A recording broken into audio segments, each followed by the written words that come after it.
या समाजाच्या न्यायासाठी गोरगरिबांचे लेकरं मोठे व्हावेत म्हणून हे आमरण उपोषण आत्ता मी बसलोय, सुरू झालंय।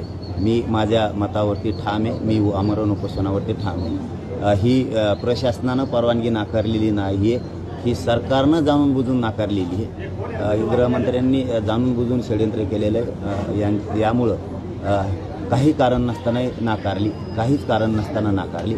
आणि माझं विशेष करून महाराष्ट्रातल्या जनतेलाही सांगणं आहे की कामाच्या दिवसात आंतरवालीकडं कोणीही येऊ नका, मी खंबीर आहे लढायला। कामं बुडवायचे नाही आहेत, याचा अर्थ परवानगीचा फिरवानगीचा काही नाही आहे, परंतु कामं सोडून एकाही मराठ्यांनी इकडे यायचं नाही। याचबरोबर महत्त्वाचं आहे की जालना जिल्ह्यातल्या कलेक्टर साहेबांना, पांचाळ सरांना आणि SP साहेबांना माझी विनंती की ज्या आजूबाजूच्या गावाच्या लोकांना निवेदन दिलं ते लोक, आमच्या येणारे लोक हे स्वयंपूर्तीनं स्वतःहून भेटायला येणार आहेत, त्यांना जाणून बुजून त्रास दिला जाणार आहे।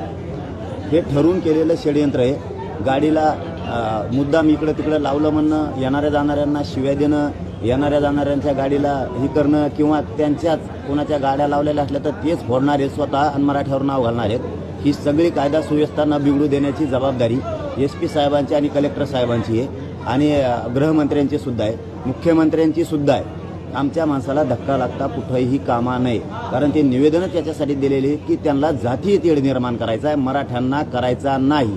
जर काही झालं तर याला जबाबदार हे आजूबाजूचे निवेदन देणारे असणार आहेत, कारण निवेदन देऊन गोरगरिबांचं आंदोलन मोडीत काढायचं आणि उगा जातीय रंग द्यायचा हे ते काम करणार आहे। याला सगळे जबाबदारी ते पुरे गावावर आणणार आहेत। जर काही झालं तर ह्या गावकऱ्यांना तुम्हाला काय करायचं आता ते तुम्हाला समजतंय, परंतु ही सगळी SP साहेबांनी, कलेक्टर साहेबांची जबाबदारी, हे निवेदन देणारे जातीय तेढ करून जातीय दंगली करणारे, ही सगळी जबाबदारी त्या गावची राहणार आहे। आणि पुऱ्या महाराष्ट्रातल्या मराठा समाजालाही सांगतो की आपण शांत राहायचं, आपण शांत राहायचं, यांना काय करायचं करू द्या, नंतर बघू काय करायचं। चौथ्यांदा उपोषण करण्याची वेळ आपल्यावर का आली? निवेदन दिलेलं आहे कित्येक लोकांनी, ग्रामस्थांनी। नाही, त्या विषयावर मला नाही बोलायचं। आणि एक लय मोठे आहेत, ते नाही का दिसले तुम्हाला, ते बी लय मोठे आहेत आणखी। हां, कारण ही पण विषय आहे की याच्यातले बरेचसे जण येऊन पण भेटलेत आम्हाला, बरेचसे जण, असं काय नाही, पण गाव एकीकडून आहे ना, मी तर चाललो होतो। दादा मला त्या विषयावर बोलायचं नाही आहे, पण जातीय तेढ या शब्दात मला कुठंतरी द्वेष दिसायला लागला। ते झालं गेलं, निवडणुकीचा विषय होता, झालं गेलं, ते आम्ही त्यावेळेस सगळ्यांनी सोडून दिलं, ते सगळी शांतता आहे। हारजीत कोणाची ना कोणाची तरी होतच असती, परंतु हे जे निवेदनं जाणीवपूर्वक दिलेत, उद्या आम्ही देऊ ना मग, तुमचे असल्यानंतर। आता तुमच्या काही यात्रा निघणार आहेत, मग त्या टायमाला बी आम्ही असेच निवेदन द्यायचे का? आता महाराष्ट्रात यात्रा तुम्ही काढणार आहेत तर मग ह्या रोडवर त्रास होणार आहे, आम्हाला रहदारीला त्रास होणार आहे, आमचे मुलं शाळेत जाणार आहेत, जातीय तेढ निर्माण या जाणार, कोणती तरी यात्रा निघणार आहे, आता त्या यात्रेमुळे होणार आहे, तुम्ही रद्द करणार आहे का? तुम्ही ती रद्द करणार आहे का? मग म्हणजे असं नसतं। मी सन्मान केलेला आहे आचारसंहितेचा, कायद्याचा, म्हणून मी 4चं पुढं ढकललं 8 जूनला। आता तुम्ही विनाकारण वेटीस धरायला लागल्यात गोरगरिबांना, आता नाकारायचं काही कारणच नाही। त्या मुद्द्यावर येऊयात। आता पुन्हा चौथ्यांदा उपोषण करण्याची वेळ का आली? कुठले मुद्दे असणार आहे ते उपोषणाच्या वेळेस मागणीची? सरकारनं, शिंदे साहेबांनी, गृहमंत्री फडणवीस साहेबांनी सगळ्या सोयऱ्यांची आदेश काढलेला, ती अधिसूचना, तिची अंमलबजावणी तात्काळ लगेच करण्यात यावी, यासाठी हे आमरण उपोषण सुरू आहे। त्यासाठी हे आमरण उपोषण सुरू केलेलं आहे। मराठा आणि कुणबी एकच आहे, हा कायदा पारित करण्यासाठी तुम्हाला आधाराची गरज लागते, तर 57 लाख नोंदी सापडलेल्या आहेत, तोही कायदा तुम्ही पारित करू शकता। तुम्ही फडणवीस साहेबांनी आणि शिंदे साहेबांनी सांगितलं होतं केसेस वापस घेऊ, वापस न घेण्याऐवजी महाराष्ट्रातल्या लाखो मराठ्यांच्या पोरांवरती केसेस दाखल केल्यात विनाकारण, त्याही मागे घेण्यात यावं। हैदराबादचं गॅजेट लागू करण्यात यावं, सातारा गव्हर्नमेंटचं, बॉम्बे गव्हर्नमेंटचं गॅजेट लागू करावं। अनेक जे जे विषय आमचे त्याच्यात ठरलेले ते लेखी स्वरूपाचे सरकारकडं, ते तातडीनं करावेत। आमचं काय म्हणणं नाही, आम्हाला राजकारणात फाजकारणात जायचं नाही, आम्हाला द्या, हेच मराठ्यांचे लोक तुम्हाला डोक्यावर घेऊन नसतील। माझ्या शब्दाचा अर्थ समजून घ्या, सरकार असाल तर, मला राजकारणाकडे जायचं नाही, हेच मराठ्यांचे लोक तुम्हाला पुन्हा डोक्यावर घेऊन नसतील, पण आमचं आम्हाला द्या, मला आणि माझ्या मराठा समाजाला राजकारणात जायचं नाही। परवानगी न देणं हा सरकारच्या रणनीतीचा भाग असू शकेल। 100% निवेदन देणाऱ्याला दोष देऊन उपयोगच नाही, त्यांनीच घडून आणलं हे षडयंत्र। 10 महिने का नाही दिलं? 10 महिने का नाही दिलं? हे सरकारचं षडयंत्र आहे। सरकारलाच आंदोलन मोडीत काढायचं, गोरगरीब मराठ्यांचं, गोरगरीब मराठे मोठे होऊ द्यायचे नाही। हे त्यांचं स्वप्न आहे, हे त्यांनीच केलं. पाटील, अंतरवली सराटीमध्ये 300 पोलिसांचा बंदोबस्त आहे. राईट कंट्रोल म्हणजे दंगा नियंत्रण पथक आहे, SRPFच्या 4 तुकड्या तैनात आहे, जालन्याचे पण 150वर पोलीस आहे. खूप जास्त बंदोबस्त आहे. कसं बघतो? काय बंदोबस्त लावला असेल त्यांनी, कारण कधी बी शंका घ्यायची नसती किंवा प्रत्येक वेळेसच आरोप म्हणून करायचा नसतो, की त्यांच्या लक्षात आलं असेल आजूबाजूच्या गावच्या लोकांना निवेदनं दिली, जाणून बुजून. निवेदन देणारे बी कोण आहेत हेही महाराष्ट्राला माहीत झालंय आणि सगळ्यांनाच माहीत झालं निवेदन देणारे कोण आहेत. त्याच्यामुळं त्यांना वाटलं असेल इथं जातीय दंगल ते करतील, जातीय तेढ निर्माण करतील, म्हणून गावाच्या सुरक्षेसाठी लावला असं असा अंदाज आहे. नसतं मग आम्हाला दप्तर लावले असतील, दोन्हीपैकी एक काहीतरी. एक तर आता तुम्ही बोलताना असं म्हणाले की यात्रेचा विषय तुम्ही काढला. नाही, नुसता यात्राच नाही. हे बघा, मी परवाही सांगितलं होतं की अंबड तहसीलला कडक आचारसंहितेत उपोषण सुरू होतं, कडक आचारसंहितेत. मग ते कसं काय चाललं? मी DYSP साहेबाला विचारलं ही, मग आम्हालाच का आचारसंहितेचं कारण? कित्येक तरी सुरू होते. मग आता मी त्यांना एक उदाहरण दिलं. समजा आता अंबड तहसील समोर जर उपोषण बसलं किंवा आंदोलन बसलं एखादं, तर अंबडच्या जनतेनं येऊन म्हणायचं का इथं हे बसल्यामुळं आम्हाला रहदारीला त्रास होतो, जातीय तेढ निर्माण होईल. मग आम्ही हे लोक हे तहसील उचलून कुठं द्यायचे का दुसऱ्याकडे, दुसऱ्या जिल्ह्यात एखाद्या तिकडे हिंगोलीला नेऊन ठेवायची का? असं चालतं का? समजा एखाद्याचं दुकान आहे मोठं किंवा एखाद्याचं बी भरणाचं दुकान आहे मोठं किंवा अनेक काही दवाखाने आहेत, काही पण आहे, पेट्रोल पंप आहेत. मग आम्ही जर म्हणलो त्या गाड्यात लय रहदारी होती, माझं हे निवेदन आहे आणि तुम्ही काय करा, याच्यामुळं लय त्रास होतो आम्हाला, जीवनात येता जाताना जातीय तेढ बी निर्माण होईल आणि यामुळं आम्हाला खूप त्रास होतो रहदारीला, आमचे विद्यार्थी शाळेत जायला त्रास होतो, तर मग ते उचलणार आहेत का तिथून? ती वस्तू आम्ही सांगितलेली. आता उद्या मोदी साहेब शपथविधी घेणार, मी निवेदन पाठवतोय, त्यांनी शपथविधी घेऊ नये, त्याच्यामुळे जनतेला खूप त्रास होतो, मग घेणार नाहीत का ते? असं नसतं हो, असं नसतं. तुमच्या आंदोलनाला जातीय सलोखा बिघडतो हा गंभीर आरोप करण्यात आलेला आहे. त्याच्याबद्दल काय म्हणतो? हा, मग आता निवेदन देणारे कोण आहेत? जातीय तेढ. आम्ही अगोदर शांततेत इथं बसलो, आमच्यावर हल्ला झाला, आम्ही काही केलं का? नाही केलं. आम्ही इथं त्याच्यानंतर हल्ल्याच्या नंतर इथं शांततेत बसलो. इथं शांततेत बसल्याच्या नंतर महाराष्ट्रात सभा सुरू झाल्या. ती जातीयवाद नाही का? तेव्हा जातीयवाद नाही का? बरं हे जाऊ द्या, मी 20 वर्षापूर्वी नव्हतो, आता आहे. माधव पॅटर्न कसं काय आला? मराठा क्रांती मोर्चे निघाले त्यावेळेस प्रतिमोर्चे कसं काय काढले? याला काय म्हणायचं? आम्ही कुठं काय म्हणलो आधी? तुम्हीच जाती तेढ निर्माण करा. आता आम्ही इथं बसायलो, आता निवेदन तुम्ही दिले, आता त्याला जातीवादी म्हणतात का काय म्हणतात? त्याला काय म्हणतात? आम्ही कुठे जातीवाद केला? तुम्ही उपोषणाला बसलात, आम्ही म्हणलो बसू नका. तुम्ही आंदोलनाला बसलात, आम्ही म्हणलो बसू नका. तुमचा अधिकार आहे. तसा मला आज मी यासाठी बसलोय की मला घटनेनं अधिकार दिलेला आहे लोकशाही, शांततेत आंदोलन करण्याचा. याच्यापेक्षा शांततेत आंदोलन दुसरं असू शकत नाही. त्या जोरावर बसलोय मी आज. यांनी नाकारलं, हे चालवते कायदा म्हणून यांनी काही करावं, गैरवापर करावा, ते मी ऐकून घेत नसतो. मी ऐकलं ना आधी 4 तारखेला ते मला आचारसंहिता आहे, आपण त्याचा सन्मान केला, आचारसंहितेचा कायद्याचा सन्मान केला, 8ला ठेवलं. आता काय प्रॉब्लेम आहे? तहसीलदार येऊन म्हणतात तुम्ही एक निवेदन द्या, काही अडचण नाही. आता काय अडचण नसणार आहे द्यायला, तुम्ही नाकारता, याचा अर्थ ठरवून नाही का केलं तुम्ही हे? तसं पाहिलं तर हे उपोषण स्थगित केलेलं, स्थगितीला परवानगीची गरज नाही. आम्ही पुन्हा सुरू करतो स्थगित केलेलं, परंतु मी इमानदार आहे त्यामुळे मी प्रत्येक वेळेस देत असतो. तसं दिलं आणि आता तुम्ही नाकारला म्हणणार. असं कसं? गोरगरिबाचा कायदा काय गोरगरिबाच्या मुनकर फायदा यासाठी नाही, त्यांना न्याय देण्यासाठी. आम्हाला उपोषण सुरू झालंय का आता? हो, सुरू झालं.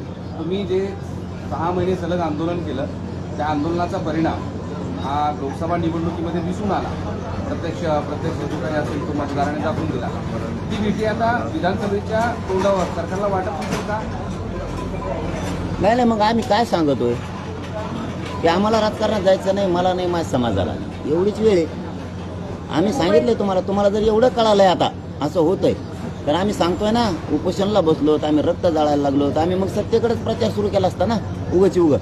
आम्हाला त्या राजकारणात जायचंच नाही. आम्ही त्यांना सांगतानाच सांगतो की आम्हाला राजकारणात जायचं नाही, मला नाही, माझ्या समाजाला, आमचं ठरलेलं आरक्षणाचा विषय मार्गी काढा, हे म्हणणं आहे आमचं. आत्ता या उपोषणाच्या मागच्या उपोषणाच्या वेळेस तुम्ही सलग 21 दिवस 22 दिवस उपोषण केलेलं होतं. त्यावेळेसही पाणी किंवा औषध किंवा कुठलीही गोष्ट घ्यायला तयार नव्हतं. यावेळेस त्याचं स्वरूप कसं असेल या उपोषणाचं? सगळं बंद आहे, कडक उपोषण सुरू. करायचं ना समाजासाठी, जीव राखून का करायचं, हातचा राखून कशामुळं करायचं? जे काय करायचं ते मोकळ्या मनाने करायचं, स्पष्ट करायचं आणि धाडसानं करायचं. आणि मी काय चूक नाही करत. मी कायद्याचा सन्मान केला होता. आता त्यांनी कायद्याचा सन्मान केला नाही शासनानं आणि प्रशासनानं. त्याच्यामुळं माझी एकट्याची जबाबदारी नाही कायद्याचा सन्मान करणं. जे कायदा चालवतात त्यांनी गैरवापर करून चालवण्यासाठी त्यांना ते दबसविलेलं नाही. 27 जानेवारी रोजी तुम्हाला पत्र दिलं होतं सगळे सोयरेच्या अध्यादेशासंदर्भात. कायद्यात 1 महिनाभरामध्ये ते पूर्ण होईल, 20 दिवसानंतर ते पूर्ण व्हायला सांगितलं होतं. पण त्यानंतर ते होऊ शकलं नाही. पण त्यावर असं सांगितलं जातं की त्याच्या ज्या आक्षेप सुनावण्या जे काही आहेत त्यावर काम सुरू आहे आणि ते काम झाल्यानंतर याचं कायद्यात रूपांतर होईल अशी एक माहिती मिळते आहे. आता 5 महिने झाले ना, याच्यापेक्षा किती वेळ द्यायचा? 5 महिने साधा वेळ आहे का? 5 महिने म्हणजे थोडा वेळ नाही ना, याच्यापेक्षा किती द्यायचं? आणि बघायचं की नाही सरकारचं काम असतं ते. अधिसूचना त्याच्यावर हरकती आल्यात काय बघायच्या का नाही बघायचं, सरकारचं काम असतं. आता तुम्ही एक बसताना सापडीत ती कवरच जाईल. आमचे पोरं काय मारायचे का शिक्षणापासून आणि नोकरीपासून? तुमच्या तिसऱ्या उपोषणाच्या वेळेस मुख्यमंत्री एकनाथ शिंदे हे तुमच्याशी सपोर्टिव्ह होते. ते तुमच्या मागण्यांकडे विशेष सकारात्मक लक्ष द्यायचे. पण तुमचा सातत्यानं फडणवीस यांच्या विरोधात आक्षेप होता. त्यांच्या विरोधात तुमची उपोषणसुद्धा त्या काळात गाजलेलं होतं त्यांच्या विरोधामुळे. आत्ता या क्षणाला शिंदे यांच्यावर तुमचा अजून विश्वास आहे? ते काहीतरी सकारात्मक या आंदोलनाकडे उपोषणाकडे पाहते? मुख्यमंत्री आहेत ते, त्यांच्यावर विश्वास असणारच ना. शेवटी जनता आहे आम्ही. आणि फडणवीस साहेबाचा तुम्ही विषय घेतला तर फडणवीस साहेब आमचे शत्रू नाही आहेत किंवा आम्ही त्यांना काही विरोधक मानलेला नाही आहे. ते बोलले तर आम्ही बोललेलो. त्याच्यामुळं त्यांनीही दखल घेतली पाहिजे, त्यांनीही प्रश्न मार्गी काढला पाहिजे. ते काढतच नाहीत. ते लोक फोडणार, काड्या करणार, मग समाजाची नाराजी तर त्यांच्या अंगावर येणारच ना. पण त्यांनी इथून पुढे तरी शिंदे साहेबांनी आणि गृहमंत्री साहेबांनी तातडीनं आमचा विषय मार्गी काढावा. हेच मराठी त्यांना डोक्यावर घेऊन नसतील. पाटील, असंही बोललं जातं की तुम्ही बीजेपी विरोधी आहात, बीजेपीचे जे काही खासदार आहेत तुम्ही पाडण्याचा सुरुवात केलेली आहे, असंही महाराष्ट्रातून अनेक जण बोलत आहेत. बोलून द्या ना. त्याला काय, त्याला नाविलाज. त्याला कोण काय बोलावं ज्याचा त्याचा अधिकार आहे. ते बोलणाराला नाही गिनत आम्ही आमच्या प्रश्नावरती ठाम आहेत. आम्हाला गोरगरिबांचे मराठीचे लोक मोठे करायचे, लेकरं मोठे करायचे, त्याच्यासाठी. ते बोलणारा फालणाऱ्यासाठी नाही मी. मुख्यमंत्र्यांची भूमिका तुमच्याविषयी पॉझिटिव्ह राहिली होती. नंतरच्या काळात ती कशी बदलत गेली हे नाही माहीत. पण त्यावेळेस आपण बी सोडलं. चुकला कोणी, आपण बी सोडत. त्यामुळं ते कोणी असो, पण शेवटी ते मुख्यमंत्री आहेत. त्यामुळं महाराष्ट्रातल्या सगळ्या जनतेचा त्यांच्यावरच विश्वास ठेवावा लागणार आहे. तसं आमचा पण आहे की ते मार्ग 100% शिंदे साहेब याच्यात मार्ग काढतील. आणि फडणवीस साहेबांसुद्धा आव्हान करतोय ना. ते काय प्रॉब्लेम होतोय बघा, तुम्हाला खरं सांगतो मी, की आम्ही आव्हान केलं की ते जाणून बुजून टाळल्यासारखं करते. आणि आम्ही नाही घेतलं ना की मग ती म्हणतात मला इचारित नाही. इचारित तेव्हा काय होतं, ज्यावेळेस समाज विचारतो त्यावेळेस तुम्हाला पुढं व्हायला काय होतं, त्यावेळेस ताठून बसतात समाजाने विचारलं. आता आपण काय म्हणतोय कालपासून की फडणवीस साहेबांनी आणि शिंदे साहेबांनी स्वतःहून पुढं होऊन हा विषय मार्गी काढावा. हा समाज तुम्हाला डोक्यावर घेऊन नाच.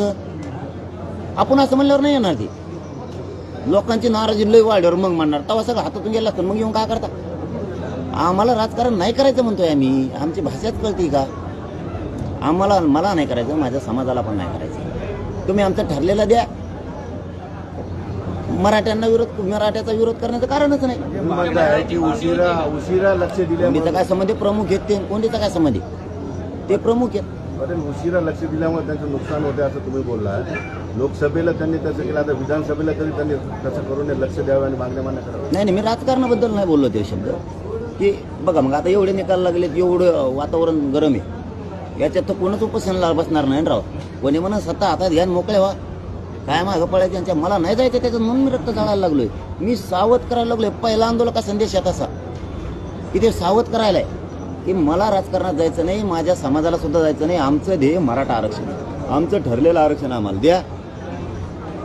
हेच लोक तुम्हाला डोक्यावर घेऊन नसतील. याच्यापेक्षा काय सांगायला पाहिजे? नाही दिलं तर मग त्याला काय पर्याय? कशी असेल विधान? नाही, मग 288 उमेदवार महाराष्ट्रात देणार सगळ्या जाती धर्माचे. मग मात्र मग नाही फुटा निघत. त्याला माझा नाविलाज आहे. मग मी म्हणतोय गोरगरिबाला त्रास देऊ नका. गोरगरिबाला मला नाविलाजानं देणारं मग बनावं लागणार. त्याला जबाबदार तुम्हीच असणार आहे आणि तुमच्या भाजपमधल्या सत्ताधाऱ्यातले जेवढे आमदार आहेत त्यांनाही सांगतो, तुमच्या नेत्याला जाऊन सांगा त्यांचं ठरलेलं द्या. नसता तुम्हाला बोलायला जागा राहणार नाही. मी राजकारण करतोय काय करतोय म्हणून तुमच्या नेत्याकडे जाऊन ठरलेलं द्यायचं सांगा. परत बोंबलू नका. ते आमदार मध्ये बोंबलत असते. पण फक्त भाजपच का इतर पक्षाचे का? म्हणलं मग घेतले नाव होते 2-3 भाजप शिवसेना म्हणलोच ना, सगळेच म्हणतोय ना मी काय विरोधी पक्षावाले जा हा बस का. पण आम्हाला द्या, आम्हाला राजकारणात नाही यायचं. पण या उपोषणात तो प्रश्न मिटवा. लोकसभेत तुम्ही छोटासा हिस्सा दाखवला, विधानसभेत मोठा असेल मग. नाही मी स्वतःच जाणार त्याच्यात. मी स्वतः नाव घेऊ पाडिणार. आता सुप्त होते. नाव घेऊ पाडिणार. तुम्ही पण उभं राहणार? नाही राजकारणात आपण नाही जाणार. उभा नाही राहणार. गोरगरिबांना देणारा बनवणार. सगळ्या जाती धर्माच्या लोकांना देणारं बनवणार. मराठा ताकदीनं उभा राहणार त्यांच्या पाठीशी. मग कोणत्या जातीचा उमेदवार असतो. विधानसभेच्या तोंडावर हे शेवटचं उपोषण असेल आणि याच उपोषणावर सरकार निर्णय घ्यावा. नाहीतर तुम्ही राजकारणात म्हणजे तुम्ही 288 उभे करणार. नाही मग पर्याय काय आमच्या पुढं. आम्ही उपोषणाला बसून तुम्हाला सावध करावलं की द्या. तुम्ही देत नसाल तर आमच्या पुढं पर्याय काय मग पर्याय काय. स्वतंत्र पक्ष स्थापन करणार आहात की मग आश्वासनावर की यावेळेस थेट अंमलबजावणीवर? आता आमच्या दारात उघडी उघडत नाही कुठं सरकारला चर्चाला यावेळेस नेत्यांना येता येईल ना. बघू. नाही बघा आता हे आंदोलन आहे. दरवाजे तर चर्चेचे खुले. 288 जागा तुम्ही लढवणार आहे, मात्र पक्ष स्थापन करणार आहेत की मग आघाडी असणार आहे किंवा काय कसं? नाही ते आताच कसं ते पुढे सांगू काय राजकारणात सांगत नसते जून. 27 मग शिकलं मला त्यांनी. 2023 रोजी तुम्हाला पत्र दिलं होतं आणि त्यावेळेस मुख्यमंत्री असं म्हणाले होते की आता विषय मार्गी लागलेला आहे. लागलाय पण मग आम्हाला आणखी प्रमाणपत्र मिळालं ना सगळ्या सोयऱ्याला. ज्या नोंदी मिळाल्या त्या नोंदीच्या आधारावर ज्या मराठ्यांच्या नोंदी नाहीत त्यांना प्रमाणपत्र मिळत नाहीत. सगळ्या सोयऱ्याची अंमलबजावणी होऊन आम्हाला त्यातून एक पत्र बघायचंय. चला मराठ्यांचा हट्ट जो आहे जी मागणी हक्काची ती मिळाली. बरं आता त्याच्यानंतर अंमलबजावणीचा मुद्दा राहिलेला होता. त्याच्यावर सूचनांनी हरकत येणार होत्या. त्याला सुद्धा आता 5 महिन्याचा कालावधी झाला. तर यानंतर तुम्ही काही फॉलोअप घेतलाय का सूचनांनी हरकतीसाठी आणि त्याच्याबद्दल काय सांगा? नाही फॉलोअप देण्याचं काम माहिती देण्याचं काम सरकारचं असतं. त्यांनी दिली नाही. आणि हे बघा 5-5 महिने किती हरकत आला तरी 5-5 महिने लागत नाही. यंत्रणा काय कमी नाही. कर्मचारी काय त्यांच्याकडे कमी नाहीत असं काही नाही. यंत्रणा भरपूर आहे. करायचं आहे की नाही का टाळाटाळी करायची हे त्यांच्यावर असतं. त्याच्यामुळे आम्ही 5 महिन्याचा वेळ दिलेला आहे. 4-5 महिने झाले त्याला. आता वेळ देऊ शकत नाहीत आम्ही. आता हा पावसाळ्याचा पेरणीचा काळ आहे, कामाचा काळ आहे. अशा स्थितीमध्ये लोक इकडे येऊ शकत नाहीत असं चित्र आहे. त्यांना तुमचं आव्हान काय? मी 3 दिवसापूर्वीच केलं आव्हान. आजच नाही. एकाही मराठ्यांनी इकडं आंतरवालीकडे यायचं नाही. आपली उपजीविका ही शेतावर भागती. आपण त्याच्यावर वर्षभर जगतोय. आपल्या आधी पेरणी करायची, सगळे कामं करायचे आणि मग इकडे यायचं. मी आहे ना इकडे. आता मराठी एक आहेत का नाहीत की उभ्या जगानं बघितल्या. त्याच्यामुळं काही गर्दी करायची गरज नाही. एकजूट दाखायची गरज नाही. सगळ्याला आधी वाटत होतं मराठ्यांचं एकजुटीचं किंवा सभेचं रूपांतर मतात होणार नाही. त्याच्यामुळे ते झालेलं आहे. त्यामुळे इकडं आल्यानेच गर्दी एकजुटी असं थोडंच आहे.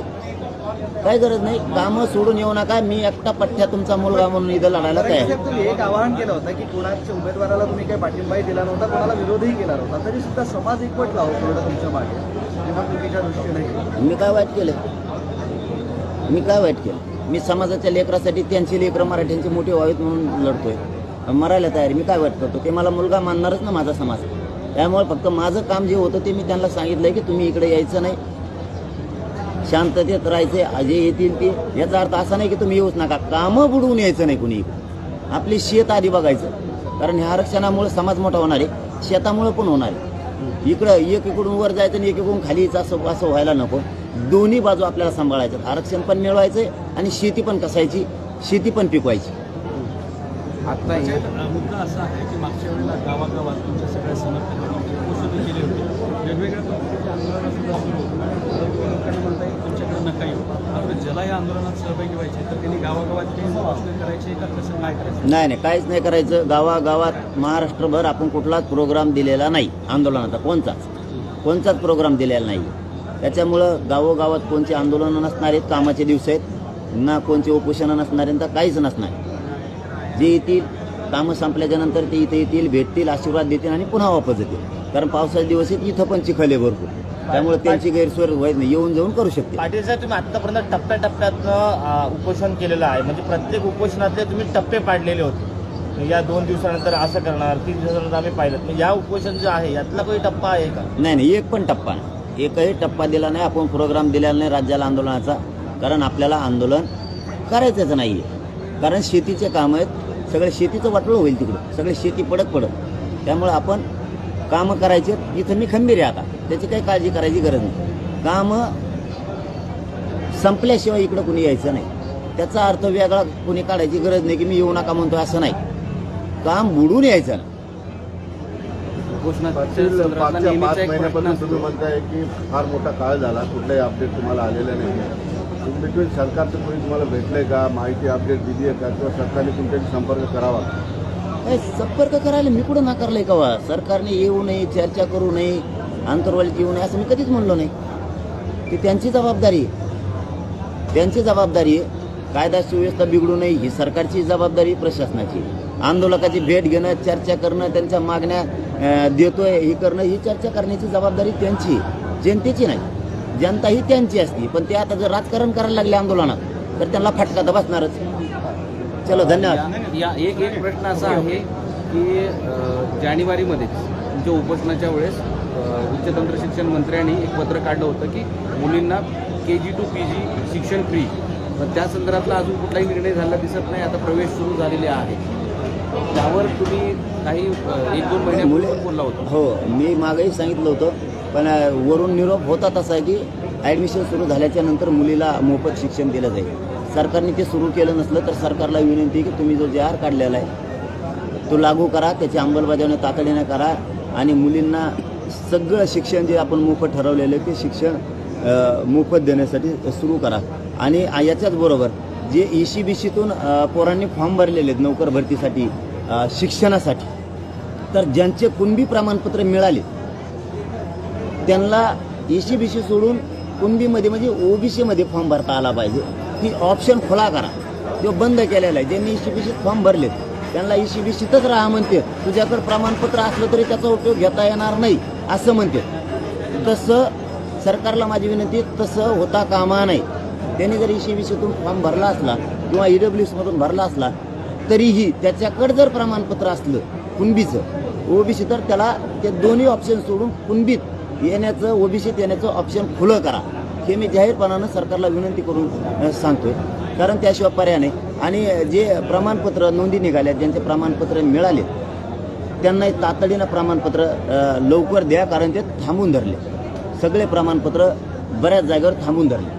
आता मुलाला शिक्षणाला लागणार आहेत ते प्रमाणपत्र त्यांना वापस त्यांना दिले जात नाहीत तातडीनं. ते ताबडतोब त्याचा सगळ्या काय तुम्हाला सर्वे करायचा आहे काय म्हणते ते सगळं करून ताबडतोब द्या. बंद केलेली ते सुरू करा. पहिलं उपोषण होतं मराठा आरक्षण दिलं, त्यानंतर त्याच उपोषणामध्ये सगळे प्रश्न सोडवण्यासाठी 3 उपोषणं करावे लागले. आता 4थं उपोषण आलं आहे. या सगळ्या काळामध्ये आता 1 वर्षाचा काळ गेला, अजूनही तुम्हाला जे हवं आहे ते सरकार देत नाही आहे, मिळत नाही आहे. कुठेतरी फसवणुकीची जाणीव आहे. 100%च पुढच्या वड्यात चालले. पण मी बी थांबणारातला नाही, कारण मी सरकारशी इमानदार नाही राहू शकत, समाजाशी इमानदार राहणार. त्यामुळे मी हे लावून धरणार, मिळेपर्यंत मी करत राहणार. कोण फसवतं वारंवार आश्वासन? नाही, आता ह्यावेळेस नावच घेऊ, नाही जुळलं तर काय करावं मग त्याला. ह्यावेळेस आता कशी समाजाची फसवणूक केली जाते, ह्यावेळेस नावच घेऊन सांगू, कारण आता आपल्याला नाविलाजानं त्यांनी राजकारणात ढकलले असं म्हणावं लागेल. मोठी सभा म्हणजे अशी सभा कोणी पाहिली नाही, अशा पद्धतीची सभा झाली तरी सुद्धा सरकार आश्वासनाव्यतिरिक्त गांभीर्यानं घ्यायला तयार नाही. सरकारला मग आता पुन्हा एकदा तशी जनता बघायची असली ना, आश्वासनाचे फसवणूक करायची नसली तर काहीच नाही. नुसतं एक हाक देऊच तर दम. इकडं आणखी नाही 20-20, 25-25 किलोमीटरवर उभा राहायला जागा राहणार नाही. बघायची असली तर बघा म्हणा माझ्या एका हाकीवरती. आणखी नाही इकडं 20-25 किलोमीटरवर उभा राहायला जागा राहणार असतात. मी गा म्हणूच तरच दम. लोकसभा निवडणुकीच्या निकालानंतर काही महाविकास आघाडीतले काही खासदार तुम्हाला भेटायला आलेले होते काल रात्री, परवा रात्री. बंधू जाधव आले. नाही, आता महाराष्ट्रातले बघा सगळ्याच पक्षाची ते हे जागाचा शिगीद कोणाला नाही म्हणते. या अंतरवाली इथं आल्याच्या नंतर आम्ही शुभेच्छा देतो सगळ्याच पक्षाच्या. जे खासदार झाले त्यांना मराठ्यांचं मत पाडलेलंच. जे ते इमानदार आहे, जे ते नाही आहे बागलं की बागलं असं असते काय कायचं. परंतु सगळ्याच पक्षाच्याला केलं मराठ्यांनी, असं काही कुठे भेदभाव केलेला नाही. पण ते आभार मानायला आले होते का ते? येऊन भेटतेत, आंतरवालीत येतात भेटतेत. मग आता आल्याच्या नंतर काय मी हाकून देऊ? तुमच्यामुळे आलो असं म्हणताय. तुम्हाला अर्पित केलेल्या लोकांनी येत आहेत सध्या भेटायला, या सगळ्या खासदारांना तुमचं सांगणं काय, सूचना काय? नाही, आणखीन नाही केल्या, करीन ना नंतर. जे खासदार आले त्यांनी तुम्हाला विजय तुम्हाला अर्पण केला.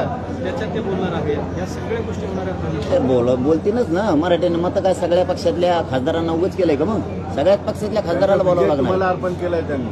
नाही, आता ते ज्याचं त्याचं मोठेपणाचा भाग आहे. परंतु मी राजकारणात नाही, मी काही केलं नाही. मी कोणाला काय पाडा म्हणलं नाही बाबा. मी घेताना उकरून माझ्याकडून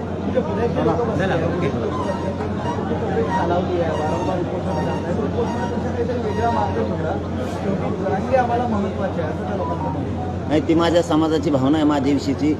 मी मुलगा म्हणून त्यांचं काम करतोय महाराष्ट्रातल्या. त्यांना वाटतं मी उपोषणाला बसल्याच्या नंतर मी गरजेचं आहे. त्यांची ती भावना आहे, चांगली बरोबर आहे, कारण मी त्यांच्या भावनेचा कदरही करतो. पण मायबाप मराठ्यांनो, माझ्यापुढे दुसरा खरंच पर्याय नाही आहे. आपल्याला राजकारणात नको जायचं, तो मार्ग नाही आहे. म्हणून सरकारला सावध करायला की मी शांततेत उपोषण करतोय. माझ्या समाजाचं मला देऊन टाका. माझ्या समाजाला जे लेकरं आम्हाला मोठे करायचे, समाजाची भावना माझ्याविषयी ठीक आहे, पण आता त्याला नाविलाज आहे. मी तुमच्याच लेकरासाठी लढतोय, हे मराठा समाजाला महाराष्ट्राला सांगतोय. एक मेला तरी चालत, पण लाखो करोडो लेकरं मराठ्यांचे सुखी झाले पाहिजेत हे स्वप्न घेऊन मी इथं जीवाची बाजी लावून बसलोय. मी कोणताही अतिरेक करत नाही आहे, परंतु नाविलाज आहे. मी एवढ्या वेळेसच माझ्या समाजाचा शब्द ऐकत नाही आहे. समाजाचं म्हणणं आहे मी उपोषण करू नये, परंतु मला नाविलाज आहे. मी आपल्याच समाजाचे लेकरं मोठे व्हावेत म्हणून आमरण उपोषणाला बसतो. तुम्ही खूप आजारी पडले होते, अगदी तुमची किडनी सुद्धा गायब झाली होती, तुम्हीच सांगत होते आम्हाला. त्यांचे डॉक्टर म्हणत होते कोणकडे गेली म्हणून. त्यावेळी आता ते झालं गेलं, आता नवीन सुरू आहे डाव. नवीन सुरू. त्या चलो, धन्यवाद. आंदोलनामध्ये तुम्ही सर्वपक्षीय जिल्हा परिषद, पंचायत समिती, महापालिका, विधानसभा, लोकसभा या सगळ्या सदस्यांना आवाहन केलं होतं की तुम्ही या आंदोलनाबरोबर या आंदोलनाच्या संदर्भात मराठ्यांचा विषय मांडा, चर्चा करा आणि हा मार्गी लागेल या संदर्भात तुम्ही त्यांना आवाहन केलं होतं. यावेळेस तुमचं त्यांना आवाहन काय? नाही, यावेळेसही माझं आव्हान आहे की मला राजकारणाकडे जायचं नाही. काय काय आमदार म्हणतात ना, अमुक केलं तमुक केलं, आमच्या पक्षाचं असं, आमच्या नेत्याला तसं बोलले, आमका झालं. तर त्या सगळ्या ज्यांचं खूप दुखत आहे मागून पुढून, त्यांना बाबा माझी विनंती आहे बा की तुम्ही काय करा, तुमच्या नेत्याकडे जा, तुमचं पोटसूळ बंद होईल. मला राजकारणात नाही जायचं खऱ्यानंच, माझ्या समाजाला नाही जायचं. तुमच्या नेत्याला जा आणि सांगा की त्यांचं ठरलेलं देऊन टाका एकदाच. समाजाचं काय आरक्षण ठरलंय, काय विषय ठरले देऊन टाका. आणि नुसत्या सत्ताधाऱ्याबद्दलच नाही म्हणत, तर विरोधी पक्षाचे सुद्धा सगळे जा. आणि ह्या उपोषणाच्या काळातच पुन्हा तुम्ही जाताना 2 वर्षांनी, या उपोषणाच्या काळातच उद्याच तुम्ही तुमच्या नेत्याकडे सगळ्या पक्षाचे जाऊन बसा आणि त्यांना सांगा त्यांचं ज्या ठरलेल्या गोष्टी त्यांना त्या द्या. मला राजकारणात जायचं नाही, माझ्या समाजाला जायचं नाही.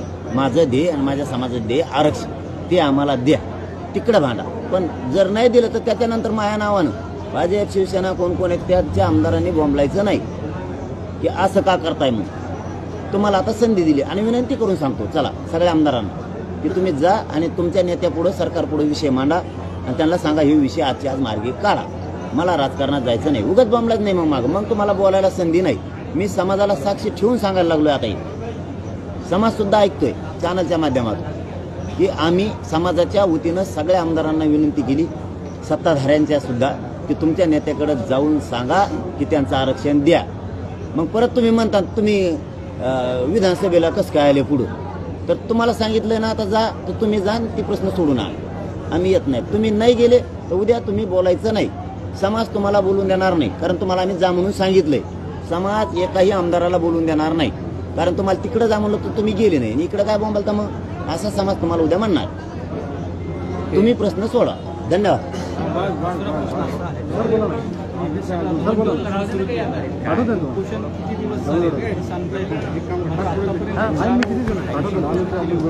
त्या उपोषणाला दरवेळेला तुम्हाला आश्वासन दिलं, पण जेव्हा तुम्ही मुंबईत त्यावेळेला सरकारला जाग आली तरी तुम्हाला GR दिला होता. आता या उपोषणाला सुद्धा सरकारने जर असं हलक्यात घेतलं तर तुमचं पाऊल काय असतं? नाही, मग पर्याय नाही म्हणलं ना मी तुम्हाला. मग पर्याय नाही पुढं आम्हाला. नाविलाजानं देणारं बनावं लागणार आहे गोरगरीब मराठ्यांना, गोरगरीब जनते. चलो, धन्यवाद. पुढचं पाऊल थेट विधानसभा. पर्याय नाही, देणारं बनावं लागणार.